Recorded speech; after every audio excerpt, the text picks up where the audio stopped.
com objetos, diz respeito à nossa relação com objetos, diz respeito à nossa relação com algo de nossa estima, né? Nem sempre objetos, nem sempre coisas, mas também tudo aquilo que tem uma relação energética conosco, né?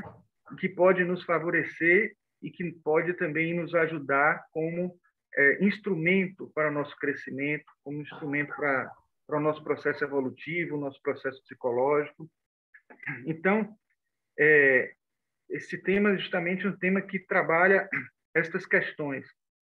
E nós temos, entre vários temas trabalhados no livro Lado Oculto das Coisas, né, que nós estávamos comentando aqui antes de começar a palestra, e este é um tema que é muito abordado, não só em um capítulo, mas em vários itens, em vários pontos do livro. E eu sugiro, quem tiver interesse de aprofundar mais, procure esse livro, porque a gente sabe que aqui não vai dar tempo de esgotar o assunto, né? Mas, vamos lá. Temos aqui uma abordagem que vai viajar um pouco por alguns livros. Estou vendo que não está passando aqui o slide. Deixa eu ver. Agora. Então, vamos começar. A primeira coisa que eu queria dizer a vocês é que quando nós trabalhamos com o conteúdo teosófico para abordar sobre os talismãs e amuletos, né? Antes de falar propriamente dos talismãs e amuletos, eu queria falar que o ocultismo é a área que nos permite, vamos dizer assim, vislumbrar, digamos assim, a essência desses ensinamentos, ou seja, a gente pode entender melhor o que realmente é válido em tudo isso que a gente vai abordar. A gente tem autores muito sensacionalistas sobre essa temática e a gente, como recorreu a um autor que é Leadbeater, o autor de O Lado Oculto das Coisas, que tem que tinha, né, uma clarividência espetacular, ele conseguia ver as energias e ver o que acontecia com os objetos para ele poder trabalhar com suas teorias e até testar teorias já existentes, esotéricas, de livros tradicionais, confirmar algumas, negar outras. Então, por isso que a gente, de certa forma, tem esse centro aqui do ocultismo, mas a gente está limitado, por um lado, com o materialismo, que nega tudo isso, que nega essas informações, nega a possibilidade de existir alguém vendo energias sutis e essas energias sutis atuarem sobre nós, né? E, por outro lado, a superstição, que vai dizer exatamente o oposto, vai fazer com que a gente acredite em qualquer coisa e acredite que tudo está influenciando a gente, tudo tem uma... A gente sabe que pode até ver esse discurso, essa afirmação de que tudo nos influencia, mas não de uma forma, às vezes, digamos assim, vinculada a uma crença que já foi ultrapassada ou que foi algo, digamos, que já não se considera mais como verdade, e se sabe que, quando se passa pelo crivo da ciência, a gente encontra essas verdades mais profundamente, né, trabalhadas. E eu digo porque, por exemplo, eu quero só lembrar vocês que ontem foi a sexta-feira 13, né? A famosa sexta-feira 13, em que ela não é um evento muito raro. Se você for trabalhar em estatística, a probabilidade de ter sexta-feira 13 é muito grande, né? Mas o que é mais importante é entender o significado da sexta-feira 13. Então, só para vocês entenderem o limite que existe, né, da superstição e o ocultismo, né, do que está como oculto numa verdade que muitas vezes parece, digamos assim, superstição e não é, e outras que parecem ser verdadeiras, ocultistas, e não são superstição. Então, é um liame muito tênue que existe entre eles, porque muitas superstições, às vezes, elas têm um fundo de verdade, mas elas não são muito bem compreendidas. E é isso que, de certa forma, a gente vai falar aqui um pouco. A própria superstição da sexta-feira 13, ela vem do cristianismo, né? Da ideia de que o 13º componente na mesa era Judas Iscariotes, né? E foi graças a Judas Iscariotes que, numa sexta-feira, Jesus foi crucificado, etc. E aí associa-se o 13 e a sexta-feira. Existem outras versões para explicar, até dentro da mitologia nórdica também, que o deus Loki associado, né, à mentira e o 13 como um número associado a ele e tal. Mas essa do cristianismo eu acho mais forte, acho que é bem mais provável de que tenha sido ela. E a gente sabe que não é o fato de você ter um número 13, né, que possa ter acontecido em alguns momentos reveses para algumas pessoas, não significa que para todos e em todos os momentos. Então, é importante que a gente entenda que isso é, de fato, uma superstição, e a gente sabe muito bem que na teosofia a gente não aceita superstições, mas sim aquilo que existe por trás dessas superstições, que muitas vezes, muito mais compreendido, a gente sabe melhor como lidar com elas, né? Por outro lado, tem o materialismo que nega tudo isso. Eu trouxe aqui um livro, né, que é de Eliphas Levi, muito citado por Helena Blavatsky, e que dele eu trouxe 3 citações interessantes que trabalham essa questão da superstição.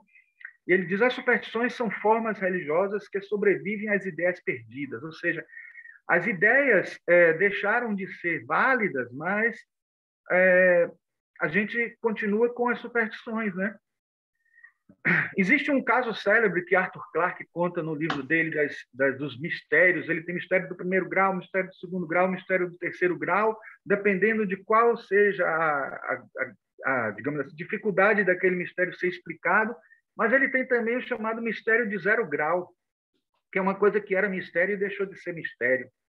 E ele cita, por exemplo, a espada de Damasco, que era considerada uma espada talismânica ou uma espada veneranda e não sei o que e tal, e que todo mundo que empunhava essa espada tinha o poder de vencer em todas as batalhas.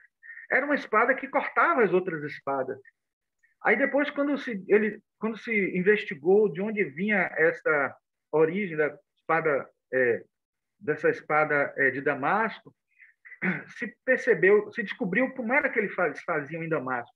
Eles matavam as pessoas, os escravos, com as espadas e colocavam no fogo. Depois matava outro escravo e colocava no fogo. Matava outro escravo e botava no fogo. Fazia essa operação várias vezes. E com isso, o nitrogênio, junto com o fogo, etc., ia provocando a têmpera da espada. Então, ela virava uma espada temperada. E com isso se descobriu que eles não tinham uma espada especial, uma espada que tinha uma energia especial, não. Simplesmente eles estavam temperando essa espada, e o mistério da espada de Damasco se revelou como um mistério de 0 grau, porque deixou de ser mistério e passou a ser entendido pela ciência. Então, é só importante que a gente saiba que existe isso, e existe também uma crença fora da curva, fora da realidade, e precisaria ser melhor direcionado, né? Ele diz ainda que entre os romanos tudo era presságio, uma pedra solta em que se tropeça, o grito de uma coruja, o latir de um cão, um vaso quebrado. E ele diz logo adiante neste livro que o Papa Gregório, né, era um dos papas mais lúcidos.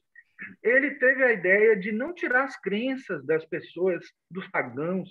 Ele pegou as crenças e transformou e trouxe para a visão religiosa, porque veja só que coisa interessante, porque o mais importante era manter a crença viva deles, né? Mais importante do que em quem acreditar e o credo que eles tinham. Então, de certa maneira, ele adaptou as cerimônias todas cristãs às cerimônias pagãs para que pudesse manter as crenças e adaptando também com o intuito de, gradualmente, ele acrescentar coisas novas que poderiam ser úteis às pessoas.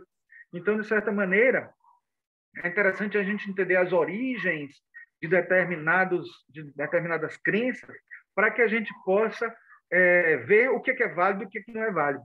Então, de certa maneira, é buscar o que a Helena Blavatsky fala na doutrina secreta, buscar a doutrina secreta que está por trás, a essência, porque o que está na aparência, o que está, digamos assim, no mítico, muitas vezes não é o que está no místico. Então, entender melhor é importante, né?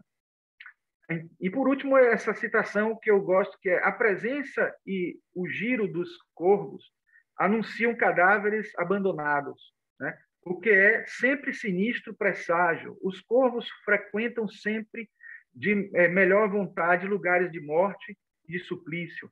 Havia essa crença de quando se via corvos, pássaros, aves, etc., de atrelar a um indício de morte, coisa desse tipo. Eu lembro que quando eu fiz uma palestra recentemente sobre sincronicidade, eu falei de um dos exemplos que Jung deu de sincronicidade, que foi pessoas que sonhavam com uma pessoa que sonhava com aves, né? E também de uma pessoa que toda vez que alguém morria na família, a avó dela morreu e apareceu um monte de ave no teto da casa dela, perto, em frente. Depois a mãe morreu, aconteceu a mesma coisa. O marido dela teve um acidente e os corvos começaram a voar em cima. Ela já ficou desesperada. E quando ela foi ver, ele também desencarnou. Então, isso ele considerou uma sincronicidade. Aí você começa a perceber que, muitas vezes, os indícios, as questões que aparecem nos sonhos, nas visões, nos vislumbres da gente, né, elas têm conexão com os acontecimentos clássicos, míticos e mitológicos. Isso foi que Jung trouxe muito, porque, na verdade, nós estamos sonhando acordado aqui. Nosso mundo é um mundo maia. E Jung, quando procurou as religiões, ele trouxe muita coisa também da Índia, e a Índia tem essa ideia de que nós estamos sonhando acordado. O que acontece na nossa volta é uma série de fatos míticos que tem um fundamento simbólico, e esse símbolo ele não é simplesmente para representar algo que a gente pode entender e interpretar, mas é para significar algo que tem um poder sobre as coisas que estão à nossa volta. Então, isso é muito importante. Eu trago aqui também, como referência, uma vez que eu sou arquiteto, né, eu trago aqui uma coisa que tem tudo a ver também com isso que a gente está falando, que é a tríade de Vitrúvio. Muita gente conhece essa tríade de Vitrúvio, que é utilitas, venustas e firmitas, dizendo que na arquitetura é importante ter a funcionalidade, né, a preocupação com a funcionalidade, a preocupação com a firmeza, a segurança, a estrutura, né, da construção, e também a beleza, né, a estética, venustas. Mas muitas vezes não sabem, alguns não sabem, que essas colunas que aparecem aqui, que hoje têm a função de venustas, elas já tiveram antes a função de utilitas. E é um exemplo bem interessante disso que eu estou querendo dizer a vocês, que às vezes a gente perde a noção da origem das coisas. Eu quero dizer a vocês que essa estrutura que está aparecendo aí, que era uma estrutura de madeira, que é um antecedente do templo romano, do templo grego. Era um silo onde se guardava cereais, e os silos eles eram atacados por ratos, comumente eram atacados por ratos. Era tudo feito de madeira. E os templos depois, posteriores, eram sustentados por colunas, etc. Os templos depois, eles imitaram tudo que era construído em madeira e foi feito em mármore posteriormente. E nesses silos tinham essas bases circulares, esses discos aqui, que era para dificultar a entrada do rato no silo. E essa base foi que deu origem ao capitel, o capitel grego. Quando a gente, digamos assim, busca isso na história, a gente descobre essa origem, mas depois que passou um certo tempo, os próprios gregos e os romanos que também adotaram, os egípcios que também adotavam, eles não sabiam mais dessa origem. Perdeu completamente a função de utilitas e passou a ter a função de venustas. E aí, quando o Vitrúvio criou seus códigos de proporções, etc., ele não se preocupava só com utilitas, venustas e firmitas. Ele passou a se preocupar com um outro elemento que completou, né, no processo de análise de Vitrúvio, que não está passando aqui o slide. Não sei por que está devagar aqui agora. Então surgiu o Navitas, que é a energia. Naquele tempo, o Vitrúvio já era estudioso de astrologia, era estudioso dessas energias, e ele dizia que o material tinha que ter toda uma proporção para que pudesse alcançar uma energia radiante, uma energia positiva, e a depender de como fosse a coluna jônica, dórica ou corinta, etc., tinha uma energia diferente, você poderia criar uma ambiência diferente, caracterizar diferentemente o espaço, né? É bem maçônico isso, né? Na verdade, a gente estava falando nesse instante que esse tema tem a ver com a maçonaria. Bom, e aqui eu trouxe também já uma citação de Leadbeater, de O Lado Oculto das Coisas, que ele diz: o talismã não é, como muitas vezes se supõe, um simples remanescente de superstição medieval. Pode ser um verdadeiro e eficaz agente na vida diária. É um objeto pequeno, fortemente carregado de magnetismo para determinado objetivo, por alguém que sabe como proceder e, quando é convenientemente feito, continua a irradiar o magnetismo com inalterada força durante muitos anos. Então, aqui tem um exemplo do talismã de Carlos Magno, do talismã cristão e de um pergaminho como talismã. Veja, incrível, porque a gente vai ver a cada momento aí, né, nas falas tiradas desse livro, né, O Lado Oculto. Quando eu botar sempre o livro do lado, é porque eu estou tirando, já saibam que é de Leadbeater. Ele fala que realmente você pode impregnar um papel com a energia talismânica de acordo com a energia que você imprime a ele, né? De modo geral, evita o ocultista toda espécie de joia e, sem dúvida, jamais usará uma por ostentação. Ao mesmo tempo, a circunstância de uma pedra preciosa reter o magnetismo tão bem por um longo tempo e armazenar tanta soma de poder em um pequeno volume faz dela um objeto conveniente quando se precisa de um talismã para alguma finalidade. Então, uma pedra preciosa, ela pode ter um valor muito mais importante do ponto de vista espiritual como talismã do que propriamente como ostentação. Mas é preciso ter cuidado, porque quando a ostentação existe, está dito, né, no livro, em outros momentos aí, que ele fala, que eu não botei aqui porque senão ia ficar muito longo, que cria a inveja das pessoas. E imagine que você, ao mesmo tempo que tem um talismã que lhe protege, você tem uma joia que causa inveja nas pessoas, então você está criando um elemento que vai estar ajudando por um lado e prejudicando por outro, cobrindo um santo e descobrindo o outro. Então, e também você não sabe, né, é preciso ter domínio para saber qual é realmente o talismã que protege para esse tipo de energia específica, né? No livro ainda ele diz que os objetos de poder são de muitos tipos e espécies, mas podem ser divididos em 4 classes. O primeiro é os gerais, os objetos de poder que são na classe dos gerais, transmitem uma corrente de onda com objetivos mais genéricos. Eu trouxe aqui um exemplo de um anel do selo de Salomão, trazendo toda a energia salomônica aí, né? Porque Salomão ele construiu todo o templo dele, então com garra, com firmeza, permanecendo por muito tempo essa filosofia e a ideia de Salomão toda presente. Então é um objeto que tem a ver com essa digamos assim, capacidade de realização, de produzir contra todos as intempéries em volta.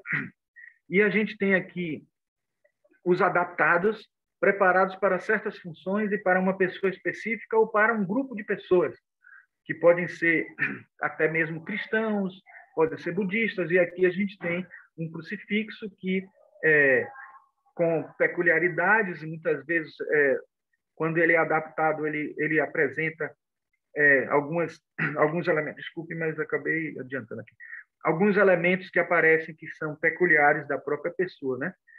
Os animados são os que atuam como um centro de irradiação com atuação ilimitada. Então, são aqueles objetos que irradiam, né, que irradiam a energia, né, e atingem pessoas até que estão à volta da gente. Não é só para aquela pessoa que está portando, né? E eles permanecem por muito tempo com essa energia. E os vinculados são objetos de influência com magnetismo mantido por seu criador. Então, isso é interessante porque esses aí dependem dessa energia mantida pelo criador. Às vezes, até dependendo de qual seja essa força de vontade, pode despender alguma energia desse criador. Se não for um mestre de sabedoria, se não for um ser de altíssima evolução, vai ser necessário despender muita energia para manter esta magnetização no objeto, e você pode transmitir para alguém e servir de amuleto para outra pessoa, um ente querido, alguém, e à distância você mantendo. Né?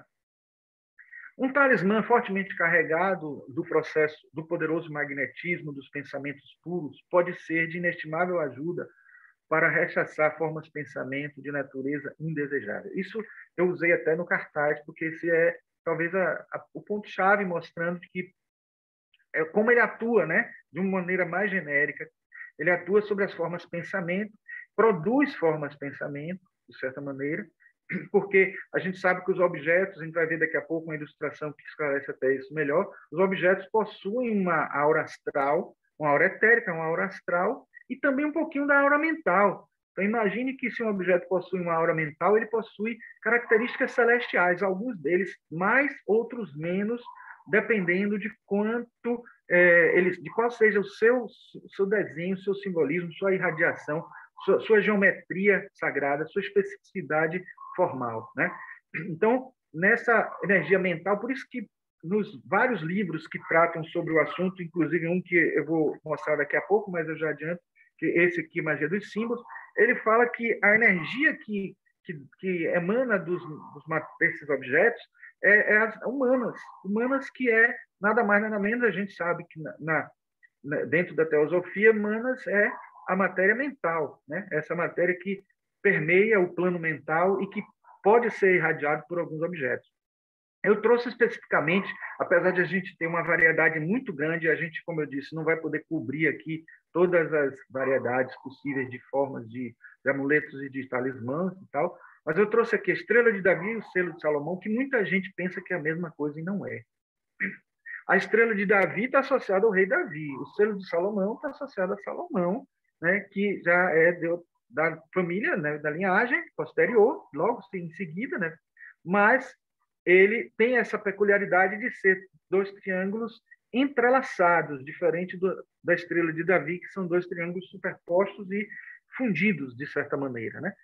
Então, um está associado, de certa maneira, à persistência do judaísmo como uma energia, como uma filosofia, né? O divino e o terrestre aí permeado e fundidos de alguma forma, né? E o selo de Salomão, apesar de ter quase a mesma função, né, de proteção, mas ele agrega aí a questão de ter o entrelaçamento entre os dois níveis, e esse entrelaçamento sendo mais forte no selo de Salomão, mostrando uma conexão maior com relação à divindade, né? Então, aqui eu trouxe só exemplos do que aparece, né, de como designers utilizados, né, objetos, né, que são até bem decorativos, né, para o corpo, né, pulseiras, etc., anéis. E a gente vê aqui a conexão por exemplo, da estrela de Davi, que está associado a esta letra judaica, né, que é o Dalet, que está associado à porta guia. Então, é como se abrisse uma porta de conexão, né, de alguma maneira, com Deus, mas, de certa maneira, ainda sem esse entrelaçamento. Por isso que, quando você tem uma porta, você ainda precisa passar por ela, né, de certa maneira. Mas é o simbolismo religioso aí presente, essa energia forte. E note que, no símbolo da estrela de Davi, você tem as formas todas no mesmo plano, sem superposição aqui, né, sem entrelaçamento. Aqui, a forma cursiva da letra, você vai ver que é quase um triângulo também, que é associado a um desses triângulos. Então, o triângulo de Davi e o triângulo de Deus, e aí a gente tem os dois entrelaçados aí presentes. E aqui no de Salomão, no selo de Salomão, a gente tem já um entrelaçamento entre esses dois triângulos, mostrando uma conexão presente, ou seja, a presença do Deus em nós está aí representado pelo selo de Salomão e da possibilidade de sermos criadores, né? Aquele que criou o seu templo, aquele que criou a sua própria realidade na Terra. Então, estrela de Davi, selo de Salomão, em muitos livros vocês vão ver como a mesma coisa, mas não são, e muitos são os talismãs que surgem aqui frente e verso, mostrando o selo de Salomão, o selo a estrela de Davi aqui, e atrás toda a clavícula, né, presente aqui, mostrando uma representatividade de códigos, etc., que a gente vai até falar um pouco depois. E aqui também, mais uma vez, a presença, né, dessa vez, do selo de Salomão, né, com a distribuição, muitas representações a gente vê um triângulo branco, outro triângulo preto, inclusive no nosso emblema da Sociedade Teosófica, que a gente vai mostrar daqui a pouco, ele está presente desse jeito, né? Bom, nas cartas dos Mahatmas a gente tem essa afirmação interessantíssima que diz respeito ao nosso emblema, né? Que é do triângulo duplo. O triângulo duplo é o Satkona Chakram, né? Que é chakra em círculo, mas a gente está dito aí que é o círculo, né? Que envolve esses triângulos, né? De Vishnu, né? Ou a estrela de 6 pontas é o 7 perfeito. Este número, este último, o ponto central, está implícito, porque é o germe e a matriz dos 6. Se a gente for olhar em tudo que a gente tem em 6, né, no ocultismo, né, 6 chakras, 6 corpos, a gente diz que tem 7, mas acaba dizendo que tem 6 porque o último é tão transcendente que a gente nem considera como fazendo parte. Mas a gente, por exemplo, a gente fala que existem 7 princípios, mas a gente fala que o último, o Atma, ele está tão, digamos assim, sutil que ele utiliza o corpo búdico, né, para poder se manifestar de alguma maneira dentro de algum plano, mesmo que ainda transcendente, mas um pouco menos transcendente. O chakra mesmo, o chakra coronário, ele é tão sutil que ele é, quase se funde com o frontal de alguma maneira. E da mesma forma, o número 7, ele está presente aqui no centro. E eu acho muito interessante, porque eu gosto muito de fazer as alusões a Jung, né? E Jung também, muitas vezes, ele fala que o self, ele é o centro e a periferia ao mesmo tempo. Estando presente aí, esse centro, às vezes, nem aparecendo. Né? Numa mandala, o centro ele é implícito, porque ele é algo tão sutil que a gente tem que imaginar, a gente tem que transcender a nossa capacidade, inclusive, para poder alcançar. Né? Esses riscos aí não fazem parte, não, gente. É algum bug que aconteceu. Bom, ainda continuando no livro lá do Oculto das Coisas, tem uma parte que o Leadbeater faz uma análise, né, do processo. Né? Então, ele diz: um pensamento impuro se expressa como certa e definida sucessão de vibrações nos corpos astral e mental e encontrará acesso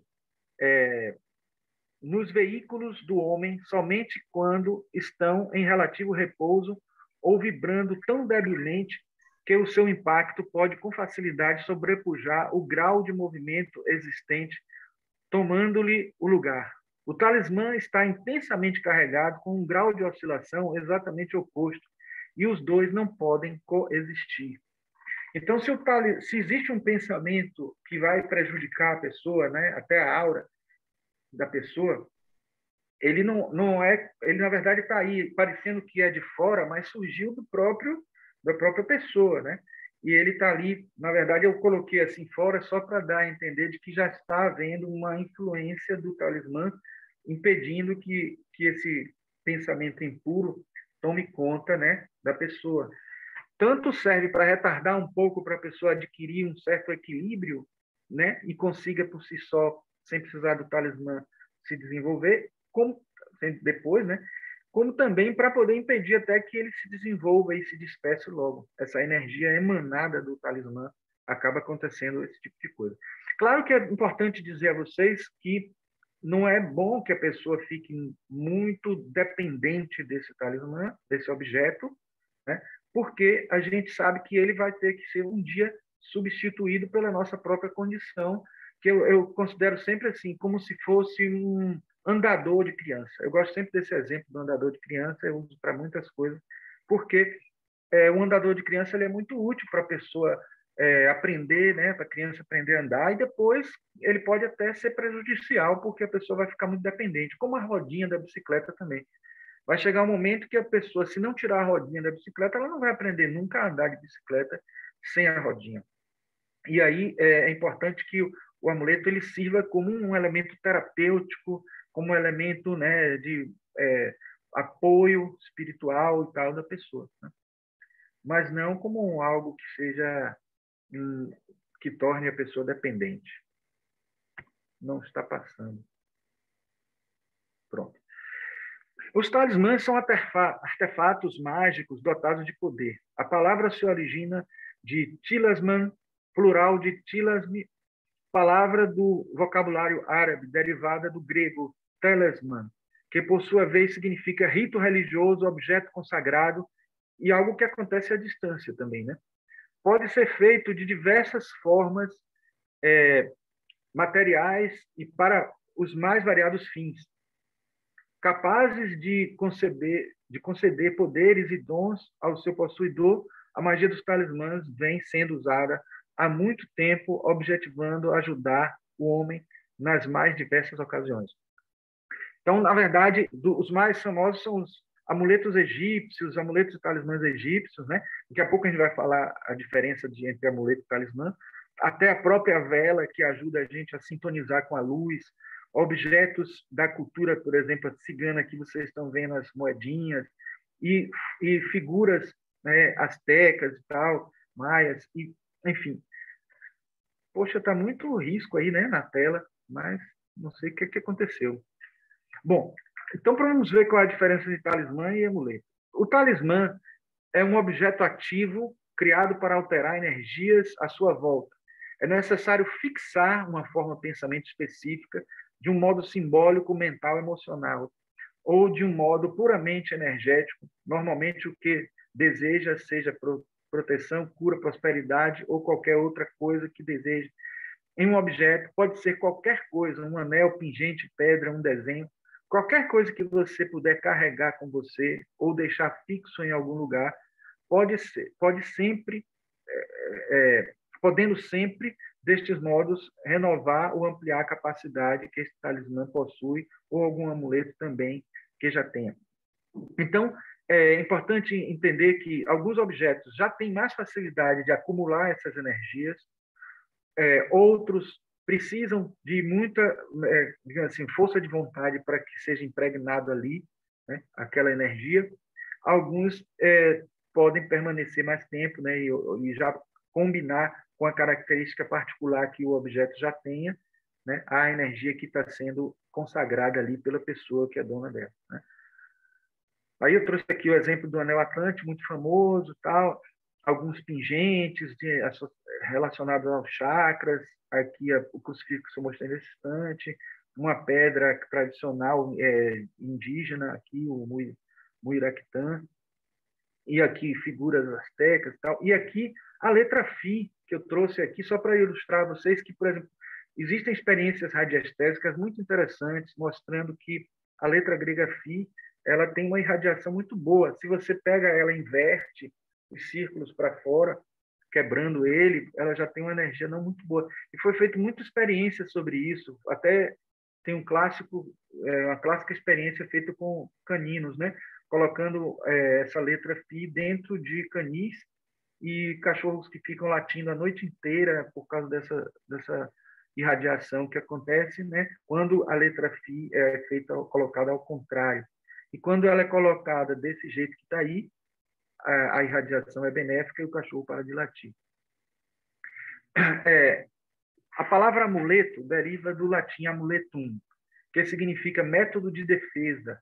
Esses artefatos mágicos podem ser encontrados em diversos tamanhos, formatos e materiais. Amuletos são objetos dotados de poder mágico que propiciam proteção contra diversos tipos de males. Os amuletos foram bastante usados no Antigo Egito, onde eram feitos principalmente para proteger contra pragas, morte e mal-olhado. Os famosos amuletos egípcios para proteção são a cruz de Anki, né, a cruz Ansata, a cruz egípcia, que muitos chamam, né, e o olho de Horus, né. É importante ver que, por exemplo, se o amuleto, se o talismã, ele é algo que é criado para, né, ele é ativo, é criado para determinado fim, para determinado objetivo, o amuleto, de um modo geral, ele é mais para proteção e ele é mais passivo, né? E ele é quase sempre natural. Ele é algo que já seja uma forma natural, sem tantas criações específicas. Quando eu digo forma natural, assim, por exemplo, você tem uma cruz ansata, é uma forma que naturalmente já produz essa energia, e se você agrega a isso outras coisas, você está, digamos assim, personalizando mais ou colocando mais elementos da cultura. Mas se a gente for entender que o talismã ele é algo que você pega um determinado objeto que a princípio não seria, né, não teria poderes talismânicos, você torna ele um talismã, você cria determinadas condições para que ele possa se transformar num talismã, né? Deixa eu ver se passa aqui, não está querendo passar. Às vezes passa, às vezes não. Temos esse exemplo clássico, mas clássico mesmo, é um dos mais antigos, que é o olho grego, né? Desde a Grécia Antiga, não é à toa que ele é chamado de olho grego, já se utilizava, né? Também os turcos usavam, então por isso que ele é chamado olho negro ou olho turco, né? É um amuleto frequentemente referido como nazar ou olho de Deus. O talismã existe há milhares de anos e repele energias ruins, como o mal-olhado, né? O objeto é mencionado em textos gregos e romanos antigos, bem como em muitas obras literárias famosas, incluindo a Bíblia, o Alcorão e as peças de Shakespeare. Sua origem remonta ao Antigo Egito. Desse modo, uma teoria comum o conecta ao olho egípcio de Horus, e o deus da realeza, né, e do céu. Eu coloquei nessa ilustração, né, não está muito visível não, mas assim, porque como eu fiz ela transparente, aqui é como se fosse a aura astral do olho grego e aqui a aura mental, essa auréola amarela, mostrando que a aura astral é muito maior que a mental. De certa forma, essa aura mental ela é ainda menor em objetos que não têm essa característica que o olho grego tem de proteção. Então, ele emana essa proteção e ajuda a gente a desenvolver na nossa própria aura também essa energia. Eu tenho até uma aqui, coloquei uma ali na minha estante para que servir como proteção também, né? E eu fiz experimentos, né? Eu vou mostrar mais adiante também outros experimentos com pêndulo, vendo o efeito que ela tem sobre o pêndulo, e utilizei algumas vezes. Isso aqui é uma foto dessa experiência que eu usei com o pêndulo de cristal aqui, né? Bom, gente, existe também ainda entre os amuletos, né? Esses amuletos aí que são todos muito naturais, né? Então, basicamente, o amuleto é passivo, vindo bruto da natureza. Normalmente são cristais, madeira ou metal, componentes animais como chifres e ossos, né? O amuleto não é criado pelas mãos humanas, ele vem puro da natureza. Cito como exemplo a turmalina negra, né? O topázio imperial, né? Que é uma pedra extremamente protetora, não precisamos ativar nada nela, né? Basta ter e ela já vai estar protegendo, né? Então, o fato de ser raro, né? O fato de ser algo que produz uma energia especial, mesmo que já irradie uma energia não muito intensa, aquela energia que nós temos quando olhamos esses objetos com a sua rara beleza, com sua raridade também, já aumenta e intensifica isso. E a gente vai ver mais adiante que os próprios mestres de sabedoria falam que quanto mais a gente acredita, a gente acrescenta a nossa força de vontade ao amuleto, a gente acrescenta essa energia mental nossa ao processo que já existe no próprio amuleto, né? Neste livro, que eu chamo de Chevalier, né, que é o livro do Dicionário dos Símbolos, está colocado no verbete amuleto, que considera-se que o amuleto possua ou encerre uma força mágica, realiza o que simboliza, uma relação muito especial entre aquele que o traz consigo e as forças que o amuleto representa. Olha que coisa interessante, porque ele realiza aquilo que ele simboliza. Tem tudo a ver com aquilo que nós falamos nesse instante, que um acontecimento no mundo real é como se fosse um sonho, mas acontecendo no mundo físico. Então, ele é um símbolo, ele tem uma influência psíquica, psicológica, porque a gente interage com as formas, não só no nível astral mental, com as formas de pensamento, mas no mundo físico também. Então, aquela forma vai ter influência sobre nós, mas não só uma influência pela sua forma, pelo seu significado, pelo seu significado, vamos dizer assim, imediato, seu significado, como é que eu diria, exotérico, mas também pelo seu significado esotérico. O seu significado esotérico que muitas vezes vai ter que remontar ao inconsciente coletivo. É por isso que Jung buscava significados lá na alquimia, significados lá nas outras religiões, né? Significado na Cabala ele buscava para poder interpretar os sonhos. E aí, para interpretar também alguns amuletos, porque a interpretação do que acontece com essas energias no mundo físico, atuando no mundo físico com suas contrapartes nos mundos astrais e mental. Então, é interessante perceber essa integralidade desses objetos e essa importância de como os mundos estão todos muito conectados, para a gente não ficar achando que as coisas estão separadas. Então, bom, talvez acabe eu atrasando um pouco, porque esses slides não estão querendo passar, gente. Eu tenho que clicar não sei quantas vezes até ele... Eita, que agora não quer mesmo. Passou. Bom, a tripla ação de um amuleto é a seguinte: a gente tem a ação magnética, que é aura, astral e mental, né? Então, a gente tem a ação psicológica, o vínculo mental. Então, a aura magnética, a ação magnética é aquela aura que era o termo que se usava mais no tempo do mesmerismo, né? A utilização do termo magnético, etc. Mas, no fundo, é a energia etérica em volta à aura astral e mental, que o próprio objeto tem, né? Desde uma pedra até uma chave ou qualquer coisa. A ação psicológica, que é o vínculo mental com a proteção, quer dizer, a ligação psicológica que eu tenho, eu acreditando que aquele objeto vai me proteger, eu vou me sentir protegido de alguma maneira e eu vou mobilizar energias para que aquela proteção aconteça.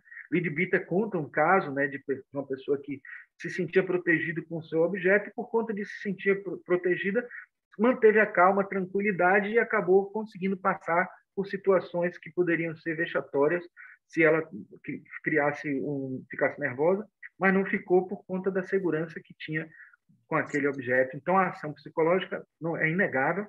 E a ação integrada com o autor, o vínculo mental com o amuleto.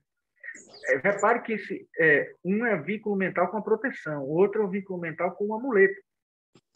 Eu crio a minha energia alimentando o amuleto e o retroalimentando, os dois se conectando. É interessante que os mestres de sabedoria falam isso o tempo inteiro, eles chamam isso de singularidade, eles chamam isso de... Ô, Mimi, venha para casa, venha. Estamos com o venha, microfone Mimi. aberto. Temos um microfone aberto aí, por favor. Então, esse vínculo que existe é um vínculo que hoje a gente poderia até chamar de emaranhamento quântico, ressonância mórfica, poderíamos chamar de... o Leadbeater chamou em alguns livros dele vibração sintônica, mas os mestres também chamavam de singularidade, de sintonia, de associação, etc., entre os objetos e as coisas, né? E as pessoas. Aqui é só para a gente, essa tabela é só para a gente perceber aquilo que eu disse já para vocês, que os objetos no reino mineral, né, que a gente pode dizer que todos os objetos, não sendo vegetal, estariam nesse reino aqui. A gente tem uma parte que é densa, né, uma parte que é etérica, que é cada vez menor e tal, e quando chega lá em cima, a gente tem um pouquinho do astral, né, do mental, do astral. Então, quando a gente consegue associar a nossa energia mental com o objeto, a gente agrega a ela uma aura mental. E aí ele acaba tendo humanas, que eu disse para vocês, que o objeto acaba tendo também, junto com essa aura astral, né? E os vegetais, eles já têm um pouco mais dessa aura astral, né? E os animais vão ter lá uma pequena parcela do mental, né? Então, eu vou mostrar a vocês que existem... eu não chamaria objetos de poder, claro, né? Porque animais não seriam objetos, mas seres que também podem ter o mesmo efeito que talismãs e que amuletos. Aqui eu trouxe só um anel aqui para mostrar a vocês, um anel Atlante para mostrar a aura aqui do lado, né? E aqui o olho grego para mostrar a aura, como eu tinha falado nesse instante também. Bom, nesse livro, né, que eu já falei para vocês, A Magia dos Símbolos, ele fala muito dos sigilos dos magos, que são esses padrões que eles usam. Aqui você está vendo os 4 elementos representados com a espada, o bastão, né? Aqui a espada, o elemento ar, o bastão, o elemento fogo, aqui o elemento água aqui em volta e no meio o pentátulo, o elemento terra, que, né, como se fosse o ouro, né, e tal. E ele está muito associado ao tarô e tal. A gente vê até o nome tarô aqui, se a gente circundar, esse aqui sendo o ômega, né, o símbolo ômega, que é também o fim e o começo, e de certa forma o Ouroboros, e é de certa forma também a associação que se faz a uma ferradura, né, que tem a ver também com a energia criada num talismã, como um talismã, né? E aqui um monograma do Cristo, que é bem interessante, porque esse monograma, esse é um amuleto, que é um talismã que foi criado no tempo de Constantino, né? E ele tem as insígnias, essas frases, elas toda vez que uma pessoa lê, e mesmo quando ela não lê, né, ela como um ser astral mental, ela pode estar lendo e mantendo ali uma energia pela leitura, pelo significado dela. Em rock, signo Vinci, com este símbolo eu vencerei. Então, isso foi quando o Constantino estava iniciando no cristianismo, transformando Roma toda em cristã. Então, ele estava trabalhando no sentido de conseguir vencer um monte de pessoas contrárias à visão, né, os pagãos, e ele, de certa forma, conseguia essa energia. E nesse símbolo, nesse monograma cristão, ele estava dando início ao período paleocristão, né, de conseguir que Roma fosse cativada pelo cristianismo, né? E esse emblema acaba tendo essa energia. Bom, a arte talismânica envolve também os quadrados mágicos, né? E nesse quadrado mágico a gente vê aqui a soma total de 15, né? Sempre em todos eles, nesses que estão aqui, e depois, quando você associa, né? Porque usando alfabetos sagrados naquele tempo, trocava-se números por letras, e ao trocar números por letras, a gente vê coisas como essa aí, a gente pega, inverte tudo e soma, e aí vai tendo essas somas, e essas somas vão dando o número 9 todos no final.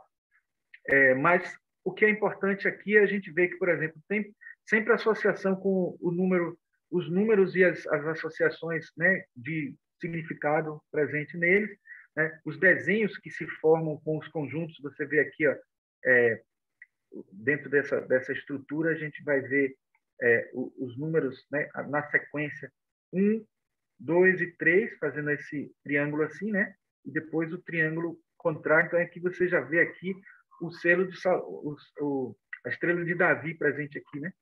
E aqui presente uma linha, né? Você vê o quadrado mágico insinua, de certa forma, essa sequência energética, né? Presente na estrela de Davi.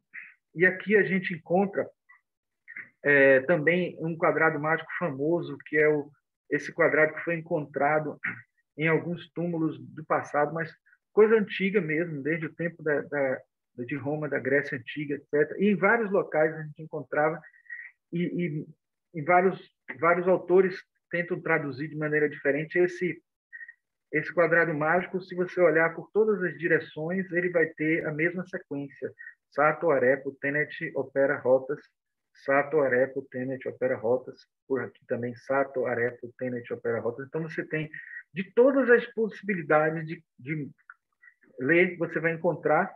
E o significado que eu considero mais coerente é Sato como lavrador, ou alguns dizem que é navegador, porque a palavra até vem a origem, a palavra sailor veria disso, mas muitos dizem que não é um navegador, mas sim um lavrador, porque ele diz que o lavrador Arepo, chamado Arepo, opera as rodas com tenacidade, com segurança.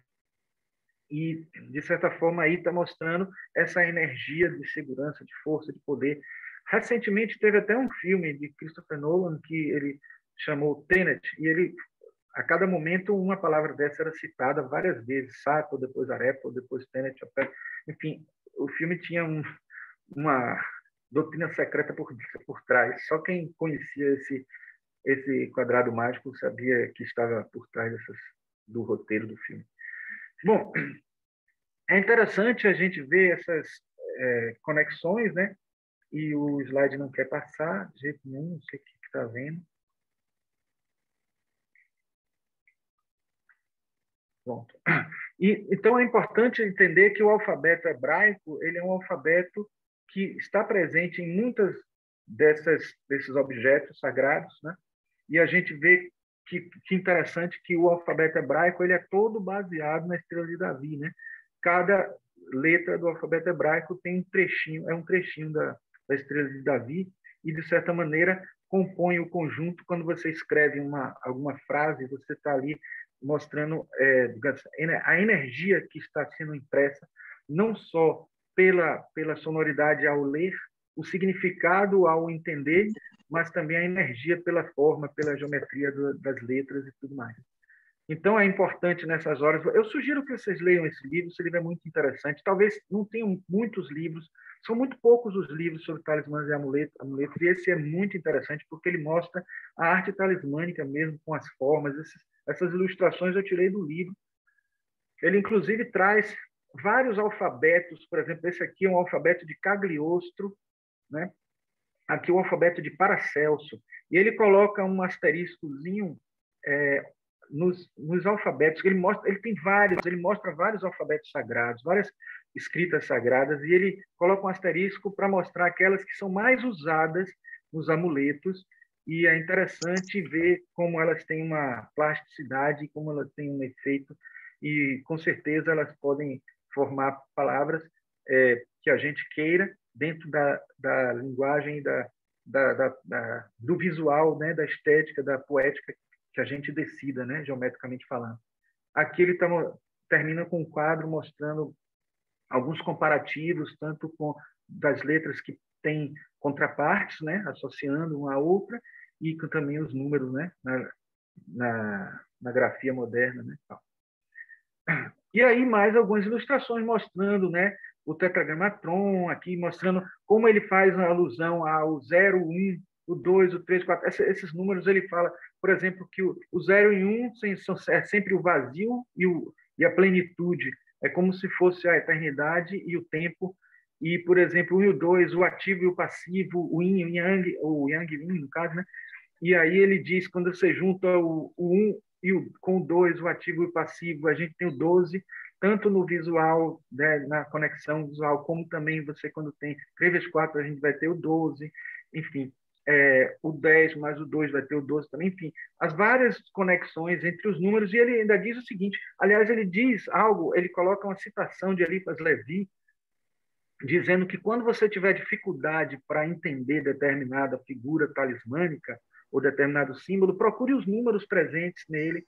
É algo que até Jung fazia também quando ele estudava as mandalas, procurar os números, porque existem, já no próprio número de pontas de uma estrela, no número de figuras que aparecem, já vai ter um significado ali para a gente interpretar, né? E aí eu trago aqui mais uma frase de Leadbeater que ele diz, eu até já adiantei um pouco lá na frente, que todas as coisas sejam feitas o mais perfeitamente que pudermos. Tudo que a gente fizer com perfeição, a gente vai imprimir uma energia, e essa energia, a grosso modo, né, assim, entre aspas, seria uma energia talismânica que a gente está criando ali. Então, se a gente dá um presente para uma pessoa, até o nosso irmão Edivaldo comentou isso no nosso encontro que a gente estava já falando sobre essa palestra de hoje, que quando você dá um presente a uma pessoa com muito amor, com muito afeto, aquela energia vai passar para a pessoa, aquele afeto vai passar, e é importante que a gente faça isso, né? Tenha esse cuidado, tenha esse carinho.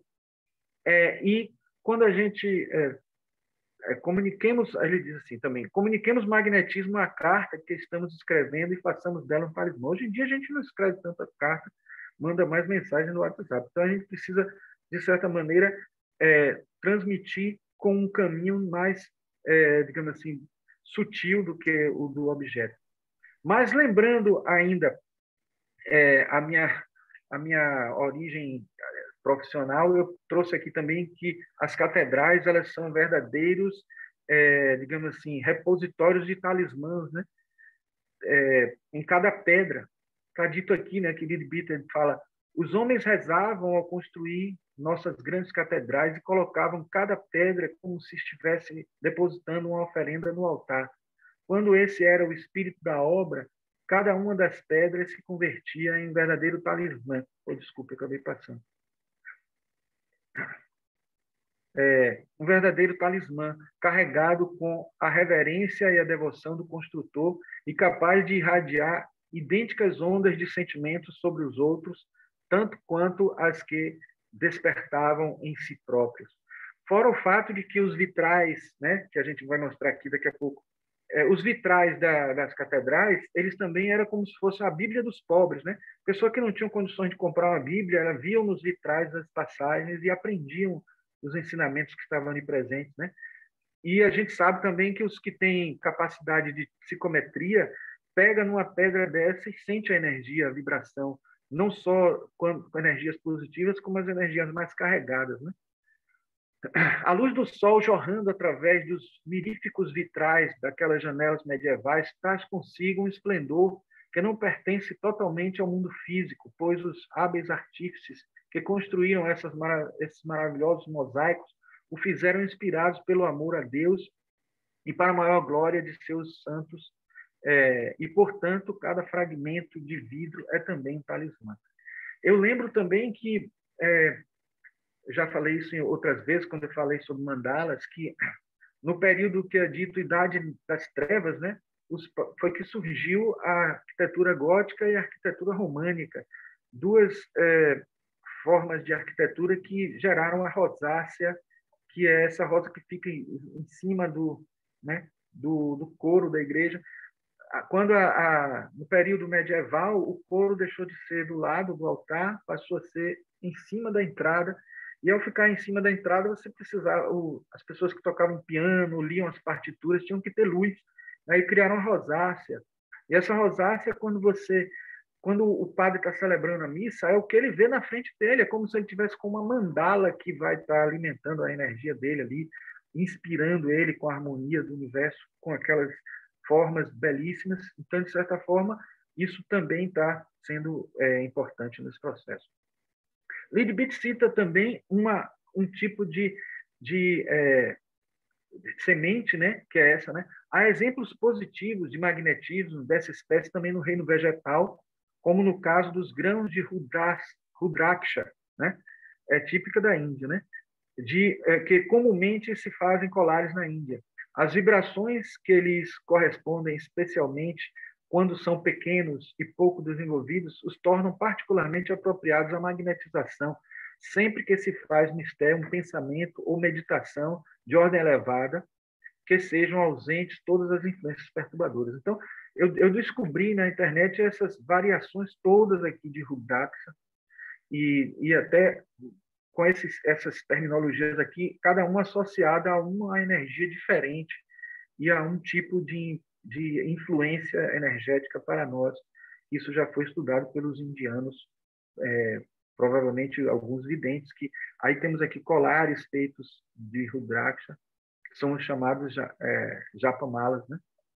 E é interessante perceber que existe isso dentro de uma filosofia clássica, né, milenar.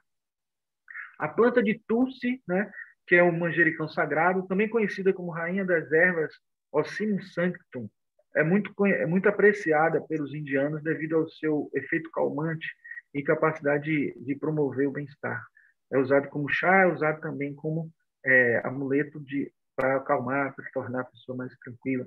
No reino vegetal, a gente conhece o Comigo Ninguém Pode, a espada de São Jorge, a arruda, a folha de louro, são folhas tradicionalmente conhecidas com esses efeitos, né, de proteção, de eliminação das energias negativas. E os amuletos no reino animal, né, podemos dizer, são naturais, são amuletos porque são naturais e são seres que convivem conosco, que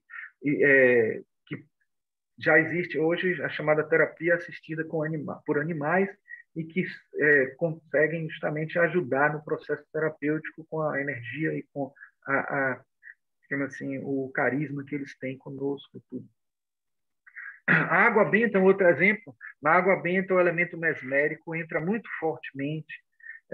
O padre, primeiramente, colhe a água e sal puros e depois trata de desmagnetizá-los, a fim de remover quaisquer influências externas de que porventura estejam impregnados. Tendo-o feito com o máximo cuidado, passe então a carregá-los de força espiritual, cada qual separadamente e com muitas repetições hábeis, e por fim, mediante invocações fervorosas, atira o sal na água em forma de cruz, terminando assim a operação. Se esse ritual é adequado e cuidadosamente cumprido, a água se converte em um talismã altamente eficaz nos fins especiais para que foi carregado, que são os de retirar o homem, que a usa todo, retirar do homem, né, que é todo pensamento mundano e belicoso para dirigi-lo no caminho da pureza e da devoção. Isso acontece também com a água fluidificada, né, dentro da visão espiritualista, espírita, etc., e que a gente digamos, transmite os fluidos energéticos e serve para as pessoas beberem e tal, como se fosse um passe, indireto, né? Aí, bom, não quer passar. O slide nem sempre obedece, né? Deixa eu ver aqui. A mão de Ramsa, ou mão de Fátima, é muito famosa, né? Ela é muito antiga, muito tradicional, utilizada em várias culturas religiosas, né? Especialmente as islâmica, né? A função da mão de Ramsa muda dependendo da forma como ela for representada. Se os dedos estão juntos, ela tem a finalidade de atrair boa sorte. Mas se, por outro lado, os dedos estão separados, o talismã tem a função de afastar energias negativas. Sua versão mais popular tem origem muçulmana e relaciona os dedos com as figuras, os dedos da figura, né, aos fundamentos do Islã, né, que são eles fé, oração, caridade, jejum e peregrinação. Hamsa significa 5 em árabe e pode ser chamado também de mão de Ramesh, né, mão de Pantea, mão de Fátima, mão de Hamsa, entre muitos outros nomes, dependendo da cultura dos que usam. Então, Fátima é uma das filhas, né, de Maomé e que é a responsável pela propagação da linhagem de Maomé. Então, de certa forma, tem a ver com longevidade, tem a ver com a continuidade do pensamento religioso, da fé, da espiritualização do ser, né? Aqui várias ilustrações possíveis e até a gente vê um mudra de Buda, né? De dar e receber, dar assim, receber assim. A gente também tem uma associação a essa ideia, né? O patuá é um amuleto muito utilizado por pessoas ligadas ao candomblé, feito de um pequeno pedaço de tecido na cor correspondente ao orixá, ao qual é bordado o nome do orixá e colocado um determinado preparo de ervas e outras substâncias atribuídas a cada orixá.